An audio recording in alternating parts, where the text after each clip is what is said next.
कहा ये काहे की धारा है? कहा ये गोपियों के अस्त्रों की धारा है। अच्छा, क्योंकि उद्धव जी को प्रेम समझ में नहीं आ रहा है। ये आंसू क्या होते हैं, प्रेम क्या होता है, काम क्या होता है, पीड़ा क्या होती है, कुछ नहीं समझ रहे हैं। क्या समझ रहे हैं? ज्ञान, ओनली वन ज्ञान।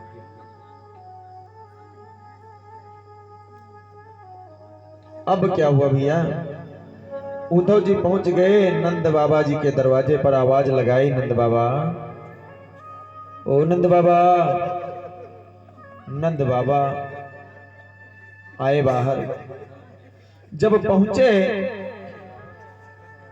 तो उद्धव जी देखते के देखते रह गए। क्यों? क्योंकि कन्हैया ने बताया था गोरे गोरे से हैं, काली काली दाढ़ी है, मुखड़े पर तेज है, आप देखेंगे ना तो तुरंत उनके चरणों में गिर जाएंगे, ऐसा उनमें खिंचाव है।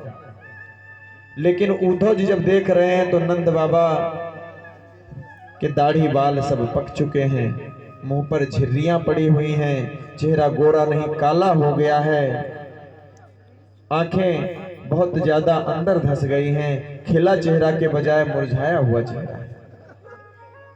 उद्धव जी कहते हैं मैं नंद बाबा से मिलना चाहता हूँ। नंद बाबा ने कहा तुम कौन हो भैया? कहा मैं कन्हैया का मित्र हूँ, हमारा नाम उद्धव है। कहा अच्छा, मैं ही नंद राय हूँ, आइए अंदर आइए। उद्धव जी को अंदर बुलाकर ले गए, आसन ग्रहण करवाया।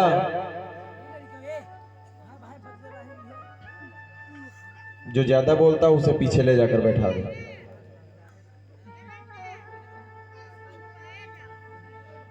उद्धव जी को ले जाकर बिठाया और फिर कहा भैया बैठो, मैं कहीं से कुछ खाने के लिए लाता हूं।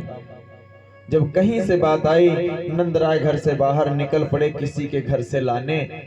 उद्धव जी ने देखा कि जब से कन्हैया यहाँ से गया है रसोई घर में जाले पड़ गए हैं, किसी ने आज तक कुछ खाया ही नहीं। फिर भी उद्धव जी के अंदर वही है, क्या? ज्ञान। अब नंदराय जी पड़ोस से कुछ जाकर ले आते हैं, उद्धव जी को खिलाया। फिर उद्धव जी से हाल चाल पूछने लगे, क्या हाल है भैया हमारे कन्हैया का?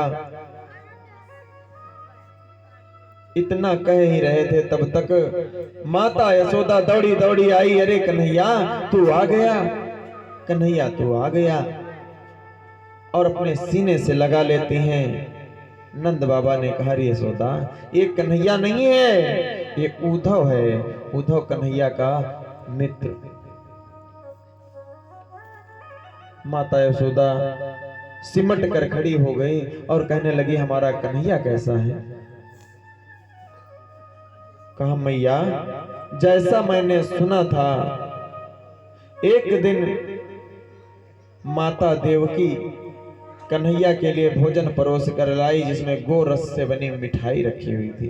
कन्हैया ने थाली को प्रणाम किया और उठकर चले गए।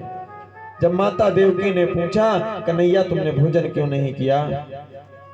कहा ए माँ, हमारी थाली में, हमारे पात्र में कभी गो रस से बनी कोई मीठी चीज न रखा करो, क्योंकि हमें माता यशोदा की याद आ जाती है।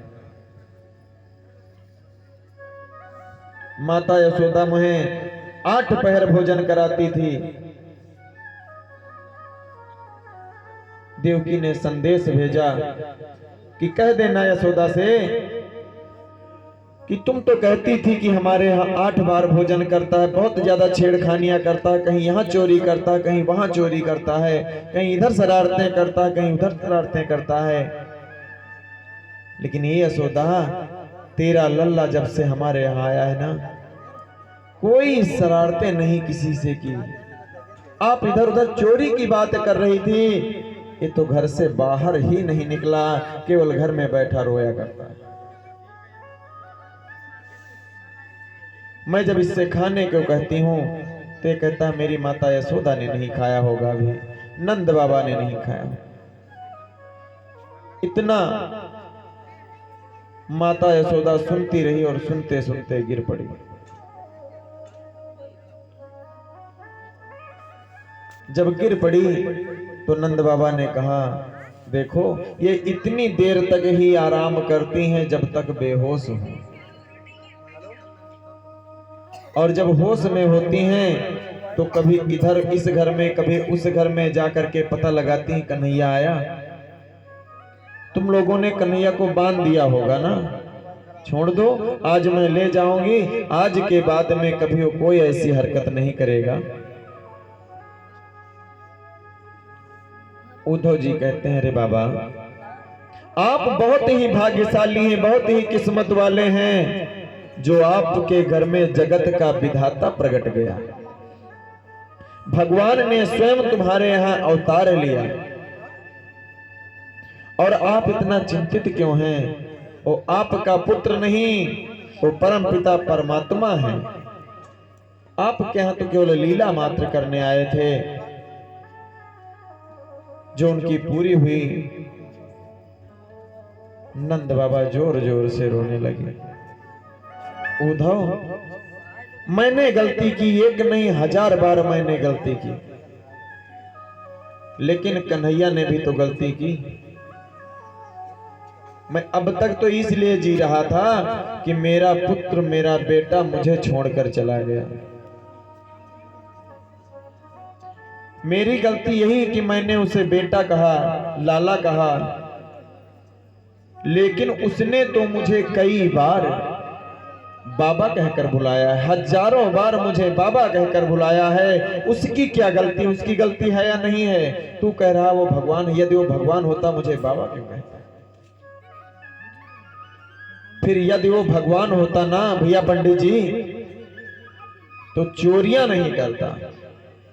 यहां तो हर घर में रोज चोरी करता था, भगवान कहीं चोरी करता है? यदि वो भगवान होता ना तो गोपिकाओं की हंडियां तोड़ देता था, शिकायतें आती थी। यदि भगवान होता तो ऐसी शिकायतें नहीं आती। जजमान जी, यदि भगवान होता तो ऐसी शिकायतें नहीं आती।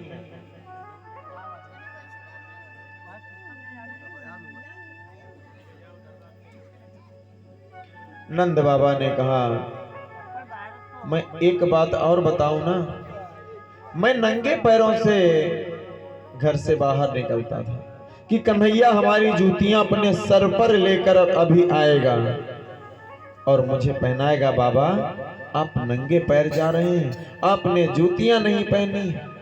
मुझे बहुत तेज वो डांटता था कि बाबा आप नंगे पैर क्यों जा रहे हैं, ये लीजिए जूतियां पहन लीजिए। उद्धव जी ने कहा, हाँ, वो एक दिन बता रहा था कि हमारे बाबा ने अभी तक जूतियां नहीं पहनी होंगी। जब से मैं यहाँ आया हूं आज तक हमारे बाबा ने जूतियां नहीं पहनी। भगवान कन्हैया ने कहा कि ना तो माँ ने कुछ खाया होगा और ना तो बाबा ने कुछ खाया होगा, ना जूतियां पहनी। जितने दिन को हमको यहाँ आए हुए हो गए, वहां इतने दिन वहां चूल्हा नहीं जला होगा। उद्धव जी कहने लगे, अरे नंद बाबा आप बुजुर्ग हैं, ज्ञानी होते हुए भी मूर्खों जैसी बात कर रहे हैं।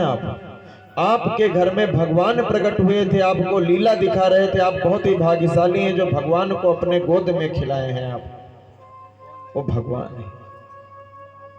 नारायण नर लीला कर रहे थे और आप वही बहकावे में आ गए, इतना परेशान है। नंद बाबा ने कहा, मैं अभी तक किसी प्रकार से जी रहा था। भैया ये बताओ, जब कोई अपना छोड़कर चला जाए तो हम लोग किसके सहारे जीते हैं? किसके सहारे? भगवान के सहारे। लोग कहते हैं कि फलाने का साथ छूट गया तो लोग कहते हैं भैया भगवान पे भरोसा रखो। किस पर भरोसा रखो? और यदि भगवान ही छोड़कर चले जाएं तो अब भरोसा किस पर रखा जाए? नंद बाबा ने कहा, तू बार बार यही कहता है कि कन्हैया भगवान है, कन्हैया भगवान है। मैं यही सोच रहा था कि अब मेरा पुत्र तो चला गया, मेरा बेटा तो चला गया, लेकिन अब मैं भगवान के सहारे जिंदा रहूंगा, भगवान के लिए जिंदा रहूंगा। लेकिन तूने तो वो भी